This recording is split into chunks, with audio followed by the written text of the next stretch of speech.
திருப்பாடல்கள் அதிகாரம் 84 இறைவார்த்தை 10. வேற்றிடங்களில் வாழும் 1000 நாள்களினும் உம் கோவில் முற்றங்களில் தங்கும் ஒரு நாளே மேலானது. நல்ல நேரம் அல்லது ஏதாவது ஒரு துக்க நேரங்களில் மட்டும் ஆலயத்திற்கு செல்லுகிற மனிதர்களை பார்த்து இந்த வார்த்தை பேசுகிறது.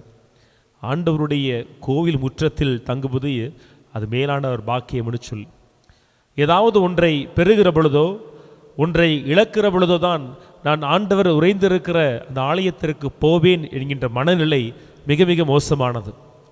எல்லாவற்றிற்கும் ஒரு ஆர்டர் இருக்கு. படிப்பதற்கு, வேலை செய்வதற்குன்னு சொல்லி ஒரு நேரத்தை குறித்து ஓடுகிற நாம் ஆண்டவருடைய ஆலயத்தில் சென்று அவர் பாதம் அமர்ந்து இறைவார்த்தையை கேட்பதற்கு, அவர் பேசுவதை கேட்பதற்கு நாம் நேரம் கொடுக்கல, மனமில்லைன்னு சொன்னாம். அந்த இறுகிய ஒரு மனம் இயேசுவின் கரத்தில் நாம் அடிக்கிற ஆணிகளாகவே இருக்கும். நம்முடைய இல்லங்களில் பல ஆண்கள் அந்த ஆணிகளை ஒவ்வொரு வாரமும் இயேசுவினுடைய கரத்தில் அடித்து கொண்டே இருக்கிறார்கள்.